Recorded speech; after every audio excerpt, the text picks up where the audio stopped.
Maybe Faizal, you want to share the polling results first? Yes, I will. So I will just end the poll and share result. Here you go.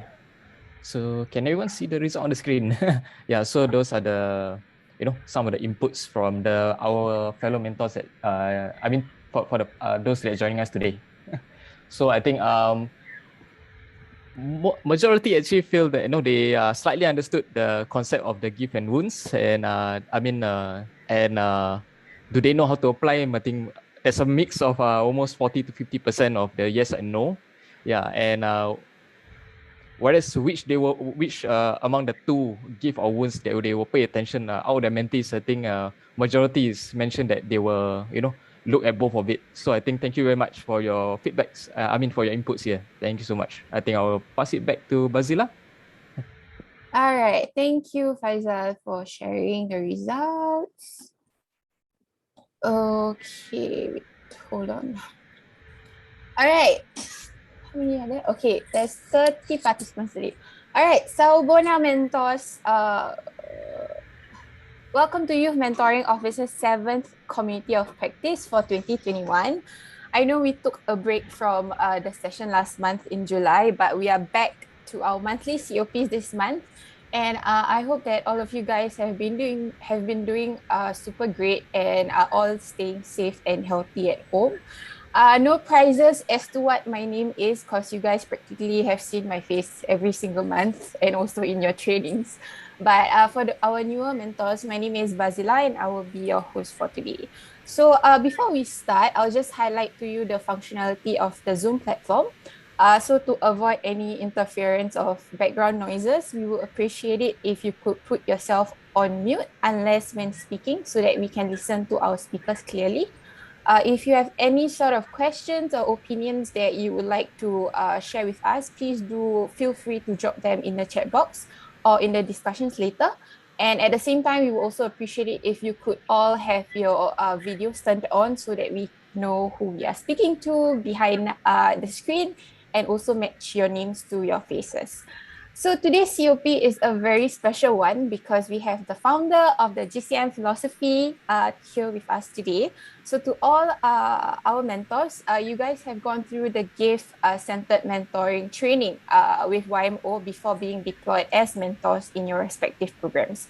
So this impactful gift-centered approach to mentoring was founded by Mr. Tony LoRe, who is the CEO and founder of the Youth Mentoring Connection based in Los Angeles. And currently, YMO is adopting this approach to train our mentors like you guys before you start your mentoring journey. So today's session is the first of a 5-part masterclass series with Mr. Tony LoRe that YMO will be conducting for all of our mentors. And the 5 masterclasses will each tackle one element of the GCM approach. These 5 elements are crucial in GCM are intentions, instant community, gifts and wounds, innovative mentoring, and also initiation. So as you guys have read from the topic of today's masterclass, we will be covering the first and I would say the most important element that drives the GCM approach, which is gifts and wounds. So without further ado, and I think the mentors are very eager to meet you already, Tony, let's welcome Tony and also Hoolie from Youth Mentoring Connection to commence the masterclass. Okay, thank you, Bazila. First I want to introduce Hoolie because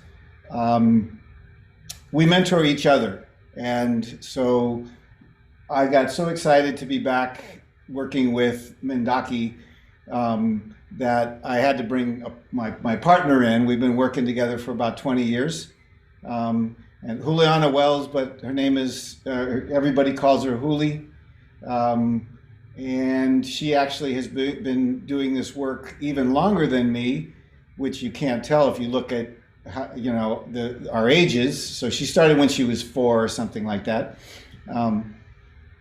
But Hoolie is probably one of the most adept practitioners of the gift-centered approach, especially the concept that we're here to talk about today, gifts and wounds. So I'm going to invite her to jump in if she needs to, if she feels like at any time that she wants to embellish on anything to help the understanding. And hi, everyone. Nice to meet you. Just a quick hello. Hi. So happy to be here with all of you. And thank you for doing this. There, it's all back to you, Tony. Okay. And I understand we have a few folks that have not done the mentor training. So I'm going to do what I can. This is kind of an advanced session, but it was the biggest question that was coming up. So we wanted to, like folks that are doing mentoring now, we wanted to give you the biggest question right off the bat. But I'll try to backtrack a little bit and give some more foundation for those who aren't mentors or who haven't been through the mentor training. And so immediately I'm going to add a 3-minute mentor training. It was written 700 years ago by a gentleman named Hafez.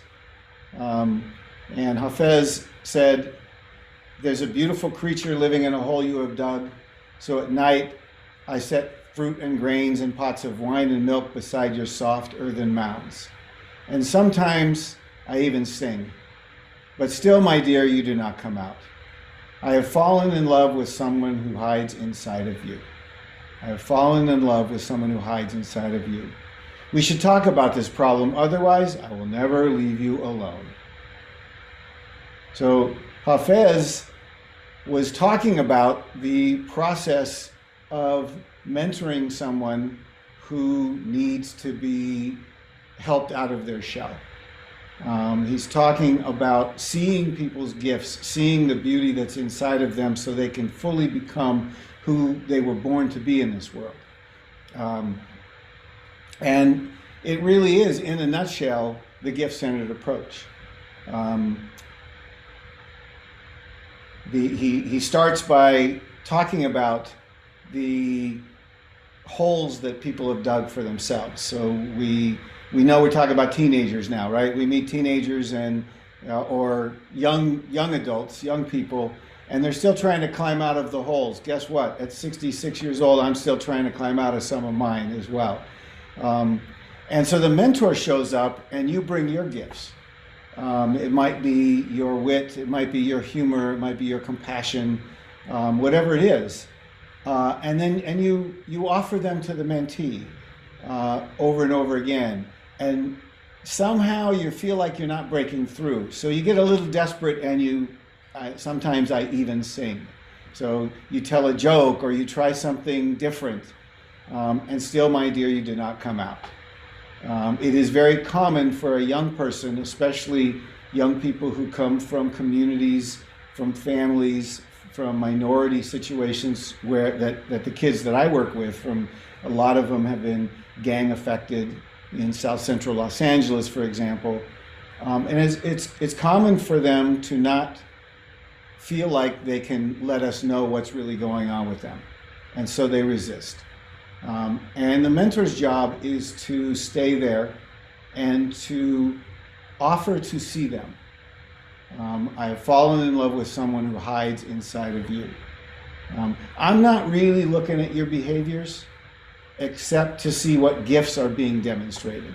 And those who went through the mentor training know that we mean in any behavior that a young person is exhibiting, instead of trying to advise them and fix what's wrong with them, we look for what's right with them.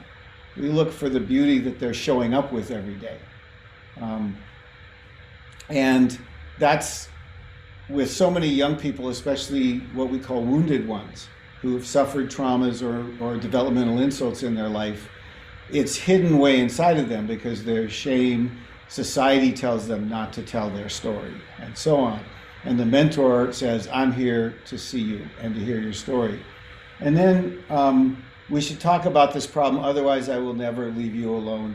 And what that says about mentoring is half of the job of mentoring is just showing up on a regular basis. And if you show up on a regular basis without judgment, and you show up with the idea that I'm here to see you, not to judge you. I'm here to see you, not to fix you. I want to help you discover the gifts that you came into this world with, you were born with. And I'm going to keep showing up until we can get to that place. So a lot of mentors get frustrated because the youth resist them and so on and so forth. And so that's kind of, in a nutshell, in a poem, the process of gift-centered mentoring. Knowing that inside of every young person, I don't know if you can see me, but they walk around like this. And if the mentor stays there long enough, they start to feel like maybe there's something there for me, so they go like that. And the mentor's job is to say, I saw that. And just talk to them, listen to them, see them until the gift makes an appearance. But the topic today is the connection between those gifts and wounds. And I think I wanted to start with the story of one young man who was able to break through his wounds to discover his gifts. And that is, there we go. This is Gio. Gio came to us when he was 12 years old and weighing 300 pounds. Or to be more specific, 290 pounds. He was the fat kid that everybody made fun of. And he had some problems at home that kept him, eating in order to overcome and cover up the things that were going on. And then this is what he said: "The program changed my life. I was the fat kid that everybody made fun of." So you can see the wound coming in right away. And the result of the wound: depressed, no motivation, living in a neighborhood full of gangs and headed nowhere. Then youth mentoring found me, gave me my mentor, and invited me to surf with them. So he joined our surf program. You saw the original slide there. I finally felt like I belonged somewhere, like I mattered. So Gio then, through the discussion with his mentor about, so what was it like? What was it like being that kid? And how did you get through that? And Gio said something that really started to indicate what his gifts were in the world. He said, I've figured out that when people make fun of me, it just makes me more determined. It makes me more determined to prove them wrong. I just let it roll off my back. Now other people might deal with things like that in a different way, but this was his way. And so you see the gift that showed up right next to that wound. And the gift was his resiliency, his self-determination, his ability to let the insults roll right off of his back. And so after just a little over a year in the program, this 290-pound young man, through finding his gifts, having a mentor that believed in him and caring for those wounds, ended up losing 120 pounds. And our slides are a little slow tonight, but it'll get there. We have a before and after, there you go. So he went from 290 to 170, and then everything opened up. Once he knew that he had support and he knew that he could accomplish these kind of things, Gio just went nuts. He's now working on 2 master's degrees. He's got his Screen Actors Guild card. He's acting. He's working on a real estate license. He's graduated from college, of course, because he's working on his master's degrees. And he now shows up and helps other young people learn to surf. And he motivates others. His gift of finding the motivation even in the difficult times and the difficult spots showed up and helped heal the wound. And the wound is always going to be there, but you heal it progressively over time. So I hope that helps a little bit to illustrate the connection between the gift and the wound. The wound doesn't create the gift, but it invites it to show up when it's needed.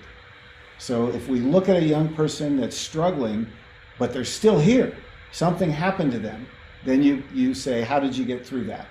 Or what did you notice about yourself when that was happening? And so in thinking about how we get there and how we got there, we had to come up with a new imagination for how mentoring is done.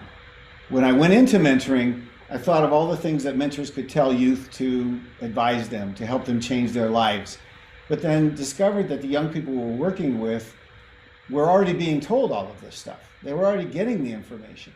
How many mentors out there have gotten frustrated because you see the path of your mentees going down and you give them advice and they still continue that way. So the first thing we discovered was that they respond much better to us seeing their gifts than us telling them what to do. And so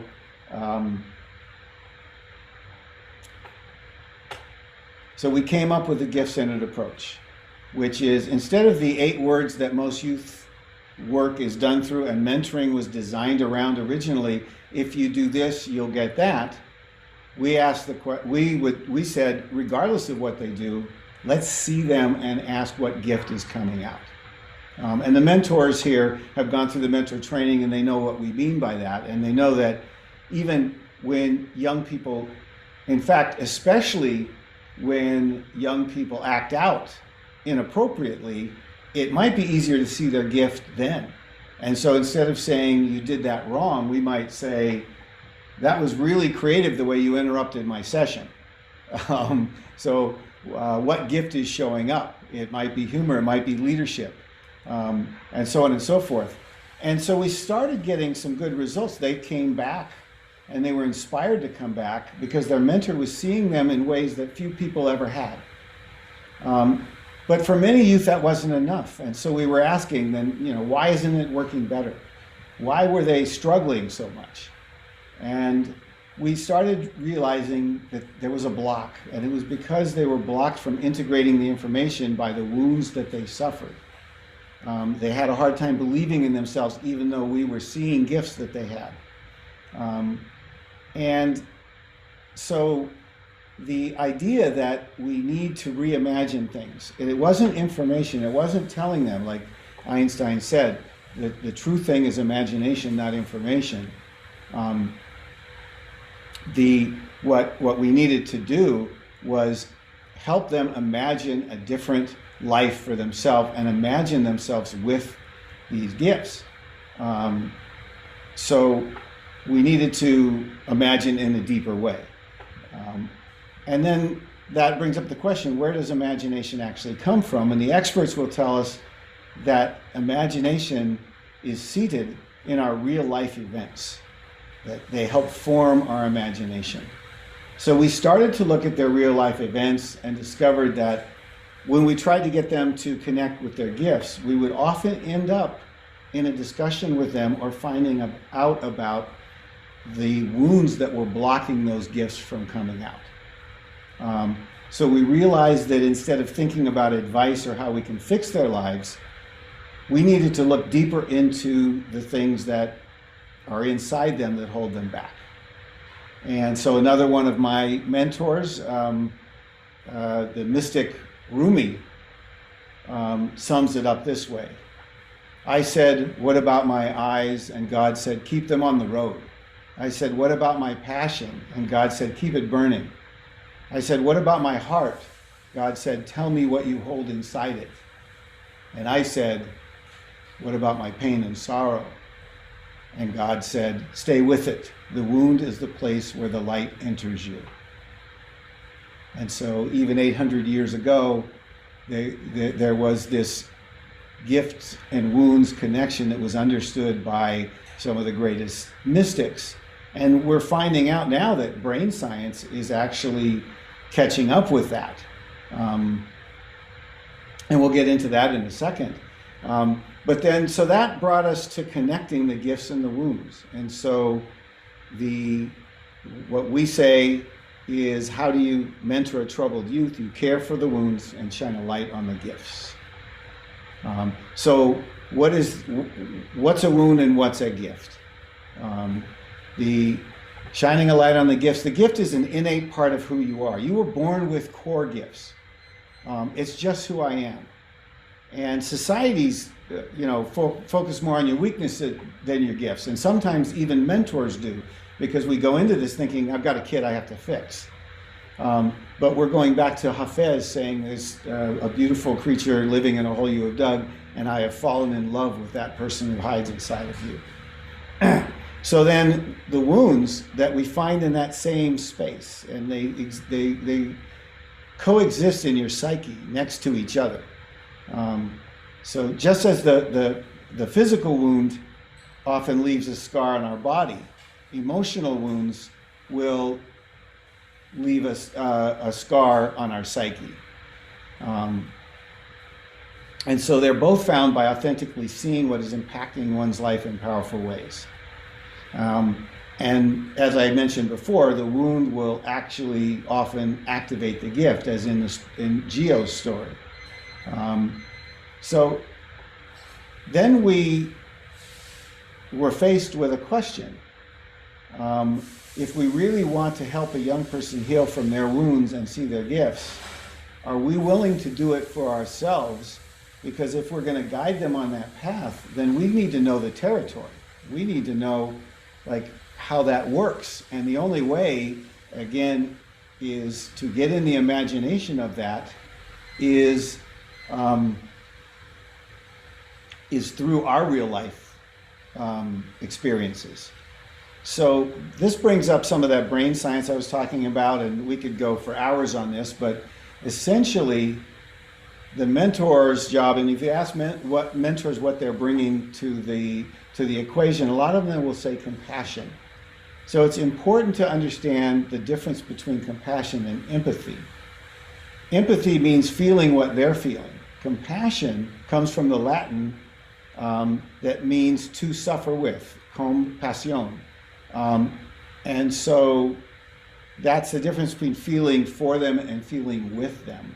And so that when you're doing that, you can only do that by knowing what wounded you and how you got through it, and then you're walking the path with them.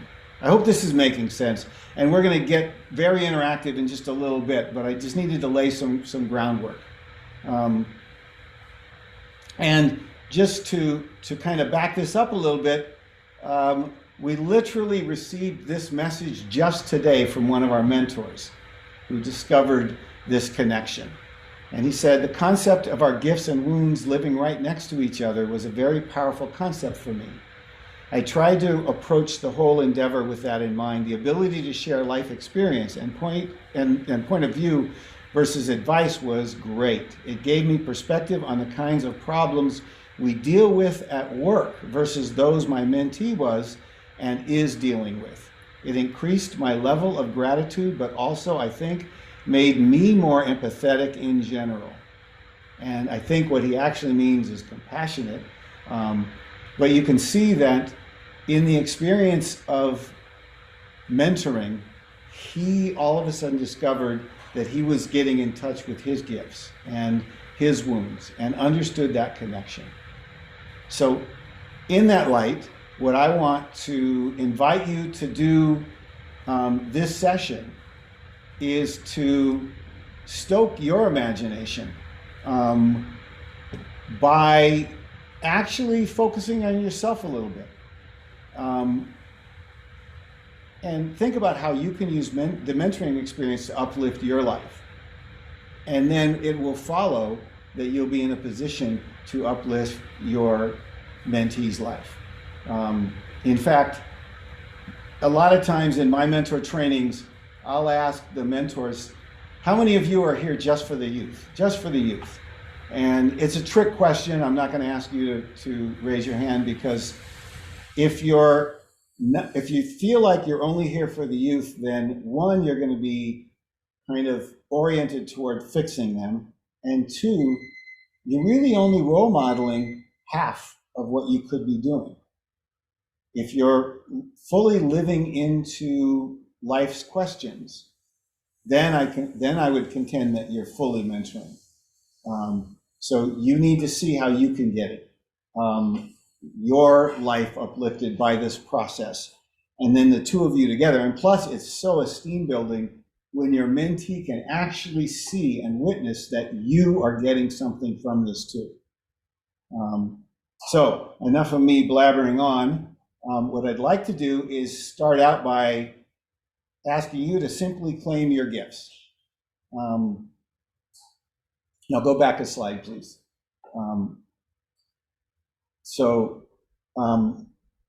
What I'm gonna, yes, what I'm gonna ask you to do is to write in the chat a gift or a quality that makes you or will make you a good mentor. And it's just very simply that. And we're going to dedicate this session to that gift being seen and used in the world in a powerful way.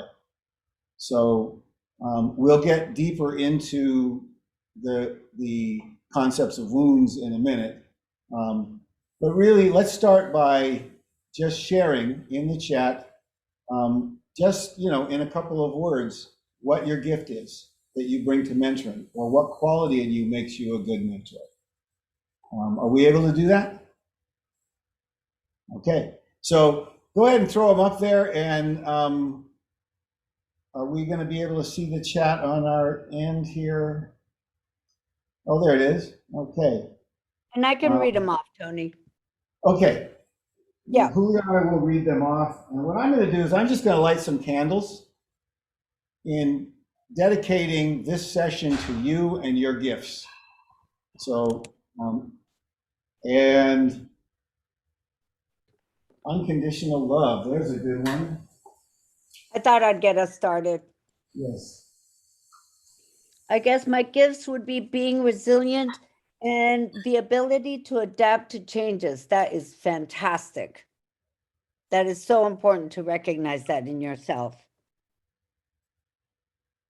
And please help us out by fully participating in everything we do.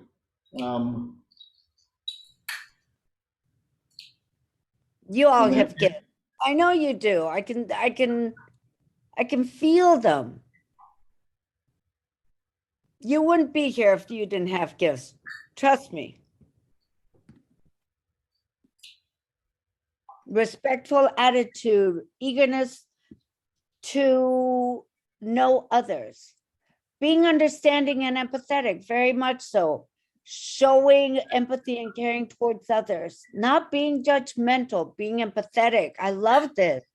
My gifts is being a great listener. Yes, because that is what most of us need, is somebody to just listen. That is an incredibly important quality. My gift would be that I am reliable and being patient with others. Yes, patience, very important quality to have with young people. The gift would be, non-judgmental listener, helping others. Acceptance, yes. Patience and a good listener. Vulnerability, humility, and being creative. I love that, Jeremy. Practical and ability to wait. Yup, that's it. Sometimes you gotta wait for your mentees to open up. Appreciate the thoughts and concerns of others, even if they do not align with my own. Anissa, thank you. That is so important. A drive to make a difference, acceptance of differences. Yes, to extend my passion beyond my profession. Nice, Menchie. Patient and empathetic towards others. My gift is the love of learning, the embodiment of lifelong learning. Love that. When you stop learning, you stop living. And trust me, I'm sure most of you have already received the gift of learning from your mentees. We have several mentors who always comment that they learn more from their mentees than their mentees learn from them, which is probably not completely accurate, but it is a definite two-way street in the wonderful work that we get to do. And that is fantastic. I really appreciate all the honest and appreciative moments you have given us. It's hard sometimes to, be boastful, but you all have gifts that you need to share with the world.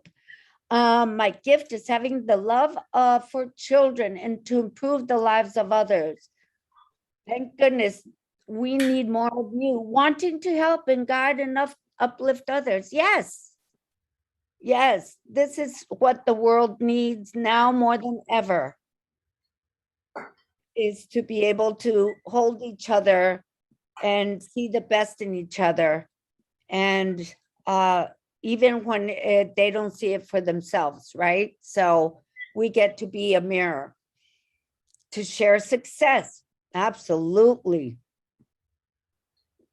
I think when you are wounded, sometimes it's hard to see what success looks like, or you interpret it as being something that, you know, uses money or you know, celebrity or something that is so surface instead of what real success means. And that is just, my opinion, happiness and a sense of community with others. I think Oh, those are wonderful. Thank you for all sharing. And go ahead, if you still have more, you can throw them in there. We're gonna move along a little bit, but I also want to, you know, point out the candles that are lit behind me. They will stay lit throughout the session to remind us that we're bringing light to our lives and the lives of our mentees, and to remind us that we want to keep the light on us for a minute, so that we can start to understand how this gift and wound connection happen. And so we're going to go ahead and in a minute go into some breakout rooms. And in fact, we're just going to do two breakouts, right? So Hoolie, are you good with setting up the activity? Could you show the slide though? absolutely. Here we go. Yeah, so what we're going to do is we're going to look at physical scars. So that's the first thing that comes up if you look up wound in the dictionary. And these are, most of us have scars. And so we're kind of going to go into this gradually, progressively into this wound thing by looking at like one of the literal definitions of wound. And we're going to share our scar story. So do you want to, you have the instructions, right?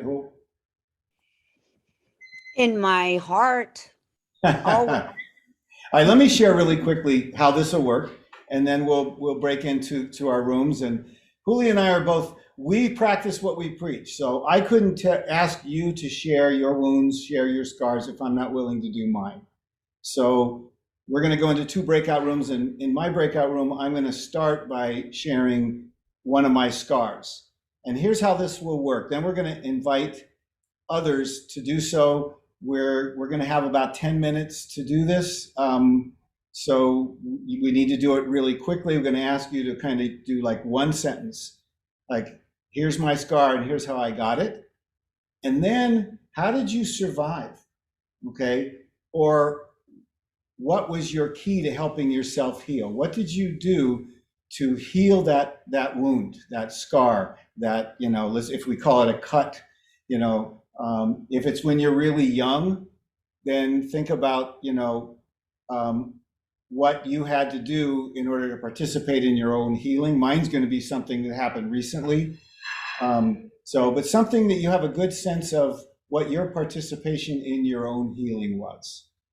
And then as you share your story, what we're going to ask people to do is put in the chat the gifts that they see showing up in you that are demonstrated by how you helped yourself heal.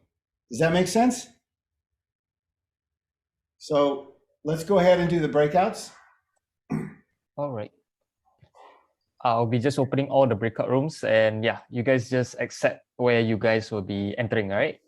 What cuts your heart is a different story, you know? Yeah. Awesome, everybody. Thank you so much for opening up to us this morning. Yeah, so I think what we can do is just continue on, and we're going to switch. We're going to because Hoolie and I both want to get to know everybody, so we're going to trade rooms and listen to the stories. We'll keep it going, but I think what we want to see if we can challenge you now, because you guys, what an amazing group, just jumped right into the whole gravitas of this concept, and you could see that people were seeing the gifts that showed up in the wound, and that's the connection. Just to repeat, the gift doesn't come from the wound, but the wound invites it, and the gift doesn't get to fully experience and show itself if the wound is still in the way. And it may be a different gift for a different wound, and there may be 2 or 3 gifts that show up, depending on what it is that we're trying to do.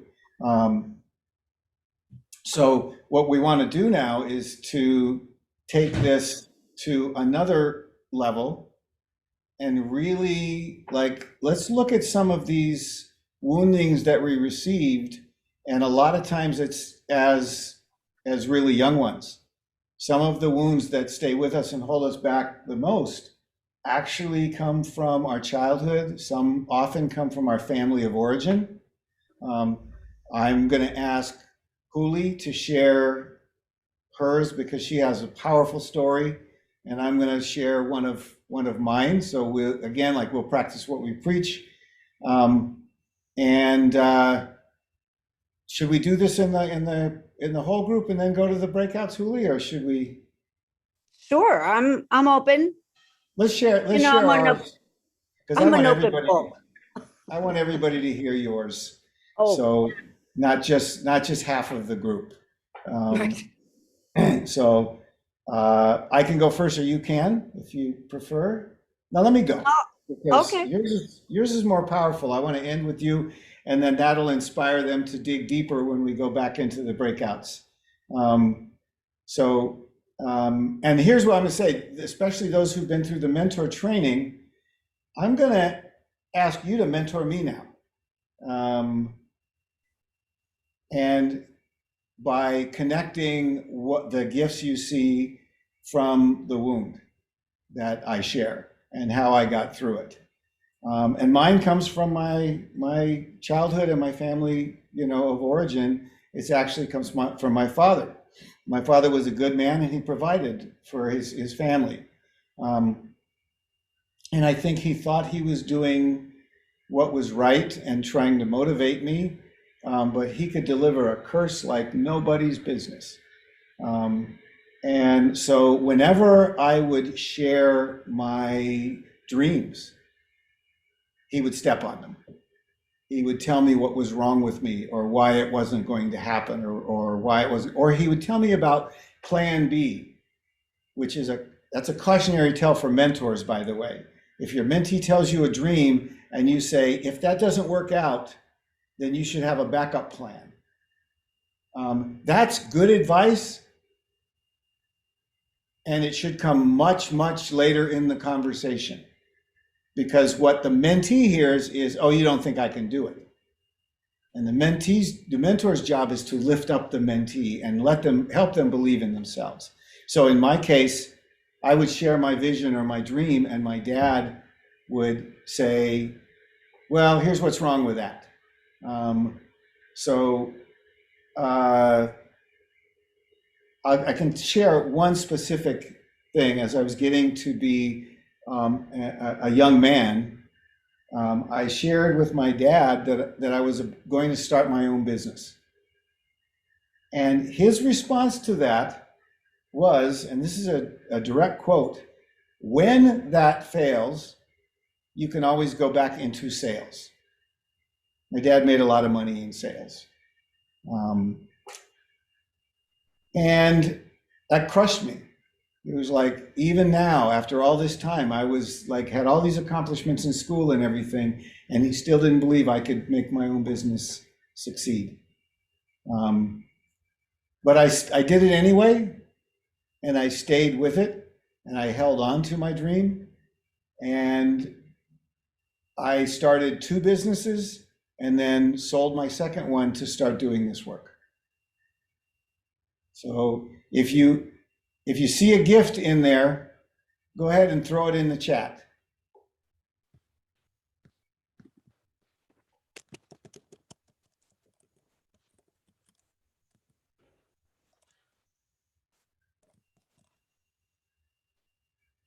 So we have perseverance, self-belief, determination, belief in yourself, courage, independence, vision. He is a visionary. Growth mindset. Focus on your goals, confidence. I just want to keep reading these, but I think we should move on too. Somebody, yes, somebody shared something with me just a few years ago that really resonated and made me feel affirmed. And he said that a true visionary can hold on to the vision when other people have given up. And I learned that, and that was the gift my dad gave me by how he dealt with my dreams, is he made me prove that I could hold on to my vision. So, Hoolie, I took too long with mine, but don't worry, mine is short. if you tell the whole story. So I come from an incredibly dysfunctional family. Both my parents were alcoholics. My father traveled most of the year out of the country. So I took on my mother as a project that I was going to save her. Many, many years later, she was not to be saved, and her alcoholism was very destructive and very painful to grow up with. And I always swore that I would never, ever be like her, except that I was. And I grew up to be an addict and alcoholic myself. And it's been a lifelong struggle. I just will be, hopefully in October, we'll have 3 years of being clean and sober. And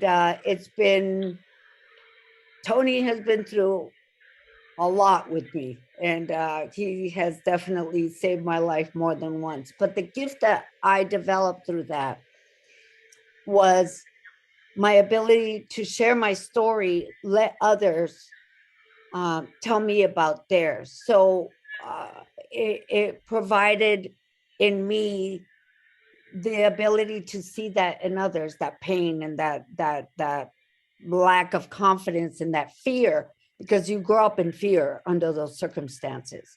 But now I was able to tell my story so that others could tell me theirs. And I have a real sense of being able to connect with people because of my story. So as hard as it's been a gift as well. So I'm stronger and better for what I went through. So what gifts showed up there?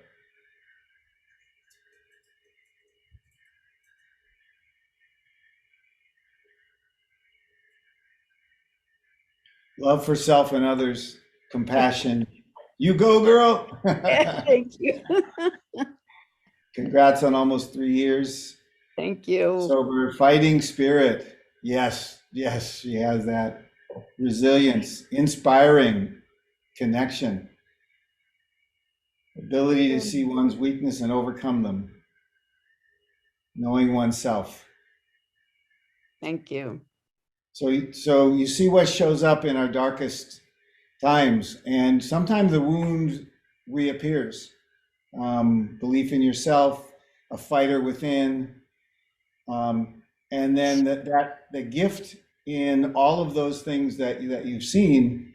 I have seen Juliana in a matter of minutes make the hardest gangbanger kid just put his head in her shoulder and cry, because they know she's been there and they see that compassion, they see that energy and that love. And it shows up when she's like fighting the wound. So we want to kind of inspire each other with our stories. And again, we won't record the breakouts, so that people can, feel free to share their stories. So Can I yes. just say one more thing? You may not think that this is a gift, but one of the other things that got me through was humor. Oh God, yeah. The ability to laugh at the ridiculous circumstances was such a gift. And I still use humor a lot. So just putting it out there. If you're funny, good stuff. So I think you guys know the routine now. We're going to invite you to share some emotional wounds, which you already started, so that's promising. And remember to claim what you did to survive that. And then we're going to look for the gifts and start, putting them in the chat. So let's go into our breakouts. Yep, I will be putting you guys to your breakout rooms again. All right. Welcome back, everybody. I was just sharing with my group. We thought we were going to get kicked out of the rooms, so then we weren't, and so on and so forth. And I don't know if this happened in the other room, but what happens a lot to us in our programs is just as we're ready to close, that's when somebody, the spirit in somebody wakes up and says, oh, I better speak while I still have the opportunity.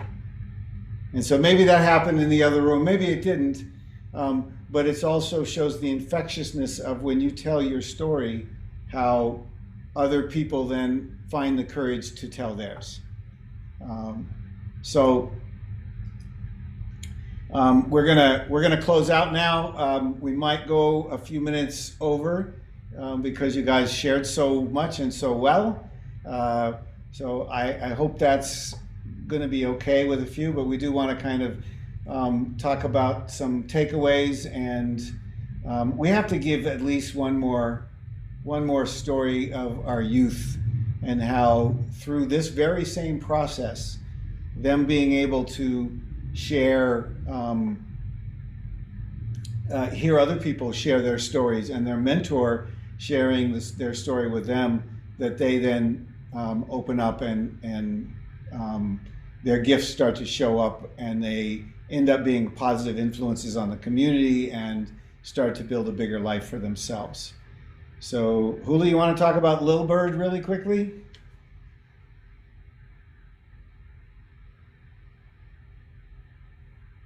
I think I have spent half of the pandemic unmuting myself. So this young lady that you see on the left-hand side, her name is Kathy. And I was drawn to her the minute that I met her. She sat in the furthest part of the room by herself, hair in front of her eyes, never spoke, never participated, just was in a cocoon. And I knew that it was all due to some incredible wound that she was carrying.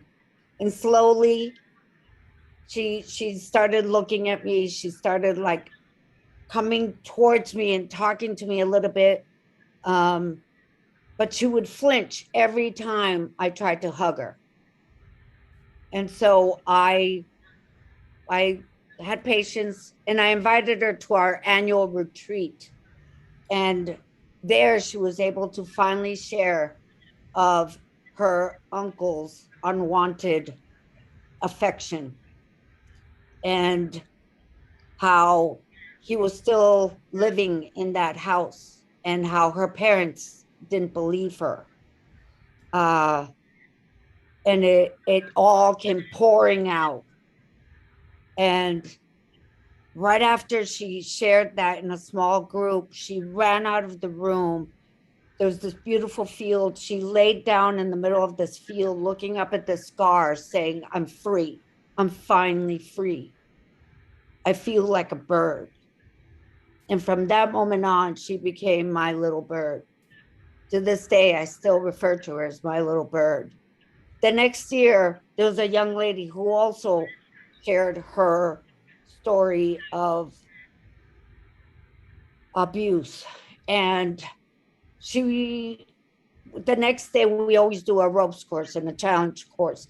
And this young woman on the right, in the middle picture, she was the one that shared the night before, and she was determined that she was going to make it up that wall. Determined, but she couldn't. She was shaking, her hands were shaking, her legs were shaking, and she would not give up. She was up there for like 20 minutes, half an hour, until finally Kathy climbed up next to her, stretched out her leg, as you see right there, and told her, use my leg to get up, to the point where they finally both rang the bell at the same time. That was Kathy's gift that came from her wound, a deep understanding of other young women's pains and showing them the way to resilience and to empower themselves. And she has done so every year that we've had a retreat after that. And she's one of my heroes and one of the people that I love with every cell in my body, and so honored to have been a part of her journey and that she trusted me with that.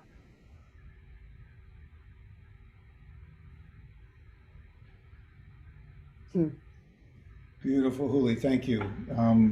This is, this is what keeps us going. This is what we love. And the reason that Hoolie gets the trust of those young people again is because she shares her story with them first. And you can tell, you can see why I want to do this work with her for the rest of my life. I think what we can do now is, I have one more really quick story, but I'm going to hold on to that, and in case people are going to have to leave. And let's see if maybe a really quick thing that we cover a lot in the mentor training, but since we have a few folks that don't do the mentor training, what are some of the things we do to encourage our youth to open up and tell their story?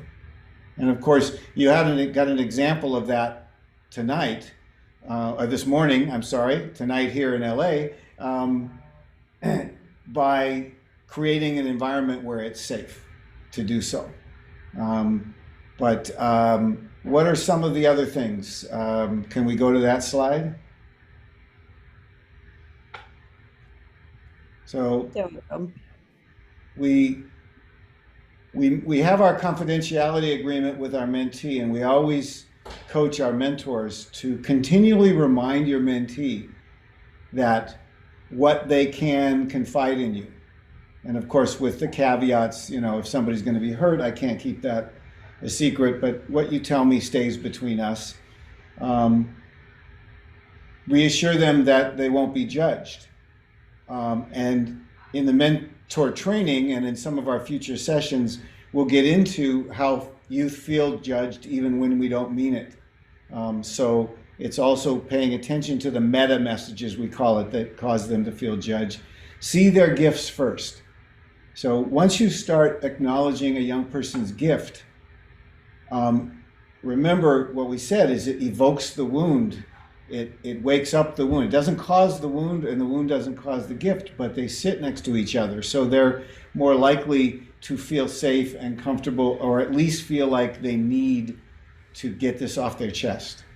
The one thing we hear more than anything else in our work is, I've never said this to anybody else before. Tell your story. We beat that to death tonight. Validate their feelings. One of the things that we constantly remind ourselves is to let people know that tears are your soul's way of announcing its presence. That if you're angry, express that, let that out. Don't turn it into something that hurts anybody. But if something happened to you and you're upset about it, that's okay. That's why we're here. That's why we do this together, so we can kind of express that and get through it together. And then, of course, don't lecture. And then we could have made a list of 20 things, but we wanted to, give you a nice short one. And then some key takeaways from this session. And what I want to invite you to do is go ahead and in the chat, see if there's anything that's not on our list that you're taking away from this session. And if there's a question, if there's something that still hasn't become made clear to you, go ahead and throw that in the chat, and we'll either deal with it right away or get back to you. So our gift sits right next to our wounds. The wound is often a gateway to our gift, so it shows up when the wound shows up. Share the gifts you see in your mentee. Tell your story. Remind your mentee that they're safe. Is there something I missed, Hoolie? No, I'm just laughing that this is how you get them to open up, and this is the takeaway. So I think the point is, these are things that work. Yeah. Patient, stay out of judgment, and don't lecture. Any other takeaways that anybody got from this that you'd like everybody else to know they should have taken that away too?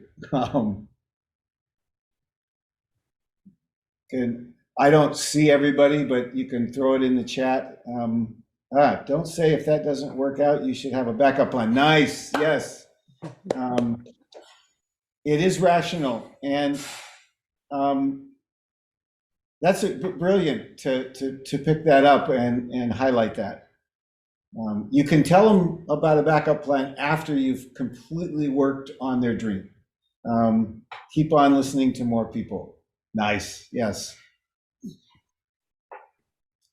So I'm going to, let's see, we're only 8 minutes over. So I'm going to ask your indulgence, and I won't be offended if somebody had an appointment and they have to leave.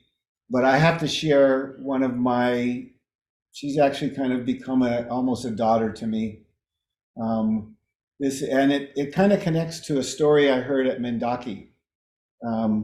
This is Devi. And what you see in that picture is what she is 100% of the time.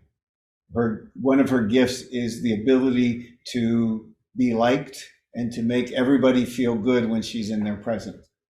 But Devi is what we call a dreamer. That's somebody who is undocumented in the United States, came here as a little kid, and without the DREAM Act, she probably would have been deported. But the message she got: be careful, don't be seen, don't get caught. Words my mother repeated to me so that I would not find myself detained and deported.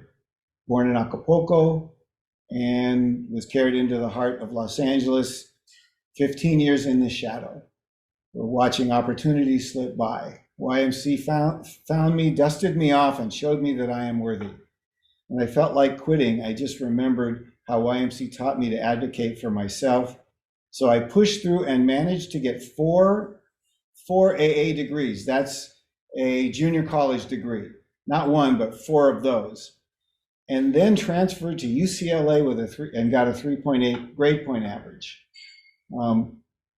What's remarkable about this is it took her 8 years to get those 4 AA degrees. And the reason it took so long is she has multiple learning disorders that were diagnosed after she got to UCLA. So you can see some gifts here. The one that is the most remarkable to me is when she talks about the wound of living in the shadows. And if you just look at that face, she's a bright light. She brings light everywhere she goes. And everybody wants to help her because she's so lovable and likable. And she stopped being depressed and let that gift show up. And now she has so much community support.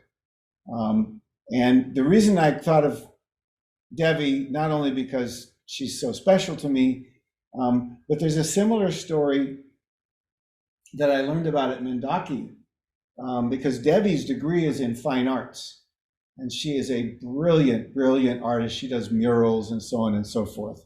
These are some of examples of her amazing artwork that is indigenously inspired. So again, the gift is showing up. The wound was her origins, where she was from, had to be hidden. And now she's like showing it to the world with her artwork. She's also has become really good at teaching young people to do art. So we don't take credit for her transformation. She did the transformation, but we created the safe space for her to share those wounds and find some healing and find her gifts and bring them into the world. And I can tell you this, that Devi will be in my life for the rest of my life.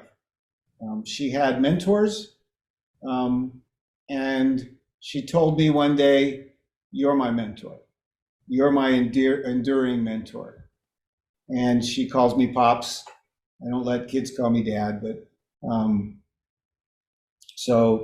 and the story from Mendaki was a young lady had been caught defacing some property, and I believe it was Minister Masagos who spoke to her and offered her the opportunity to design the artwork for the outside of the community building. And so all of those beautiful origami pictures you see on the Mendaki building came from the gift-centered approach. So I'm going to leave it at that. And I hope you've found some clarity in the connection between the gift and the wound, and are inspired to help your mentee actually feel safe to share their wounds and find their gifts. And I hope you'll call on us if you have any questions or needs, and that you'll join us for some of our other sessions where we have one coming up that's we can get a lot deeper into all the aspects of mentoring, because it's scheduled for more time than the 90 minutes that we had today. So I absolutely love working with Mendaki. You, by the way, will never be able to get rid of me. So I'll be seeing you, if you stay with it, for many, many years to come. Cheetah, do you want to say anything to close us out? Yeah, Basila is our key master here. Yes. Okay. All right. I'll just give me a few minutes. I know it's already 11:15, but I'll just say a few words before closing the session.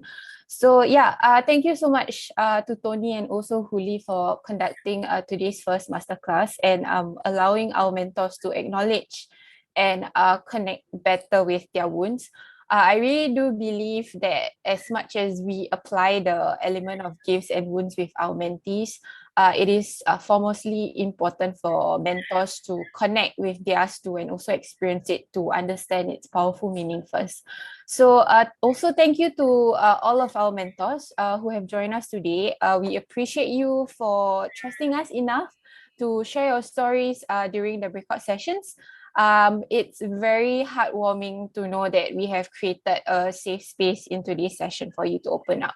So before I share with you guys some very exciting upcoming sessions that Tony mentioned earlier, let's have a group photo first. So I would appreciate if everyone could turn on their videos for a few seconds and put on your best smiling faces. My colleague Afika will help us with the screenshot. So Afika, whenever you're ready. Okay, hold on. Okay, great. Anyone still turning on their cameras? Okay. 1, 2, 3. Okay, let me check.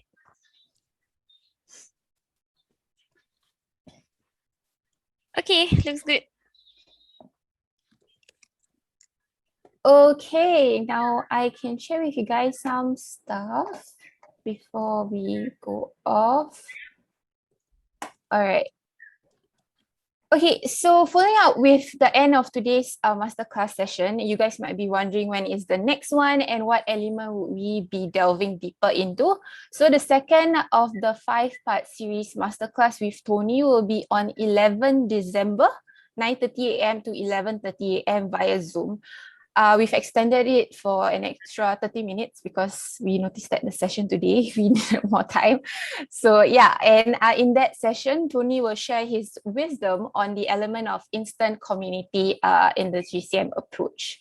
Also, aside from the second masterclass, if you guys still can't get enough of Tony since December is too far away, we have opened up registrations to a 4-day advanced gift-centered mentoring training with Tony in September.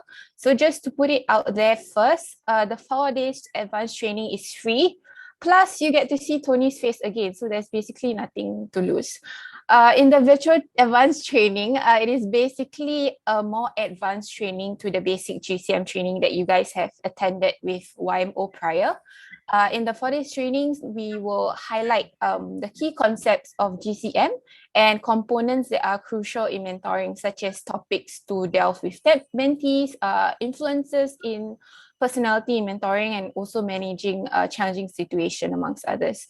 You will also engage in different modes of interactive learning, just like today. So group discussions, role playing, and also breakout discussions.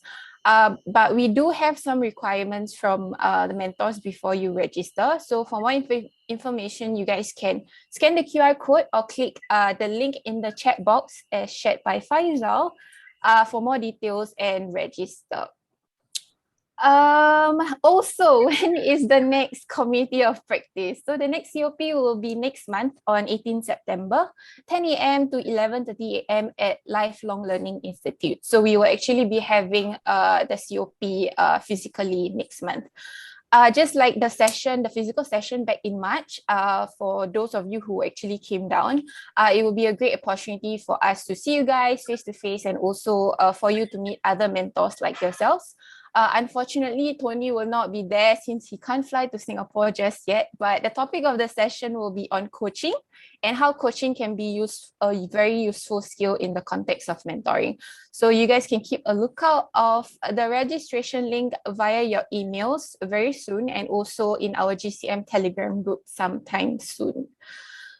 Lastly, last but not least, in this series of my countless marketing, we will be grateful for you to complete the feedback form by scanning the QR code or clicking the link shared in the chat box, shared by Faisal also. Please do also share with us your thoughts on the masterclass session today and any other feedback you have for future sessions. I've also kindly consolidated all the details in this slide for you guys to mark your calendars and register. So yeah, on behalf of YMO and also Tony and Hoolie, thank you to everyone for attending today's session. Remember to follow Yayasan Mendaki on Facebook, Instagram, and LinkedIn to stay updated with our programs and events. With that, we will see you in our next COP in September at Lifelong Learning Institute. In the meantime, stay home, stay safe, and stay healthy, and have a great weekend, everyone. Thank you. Thank you, everyone. Thank you. Thank you so much.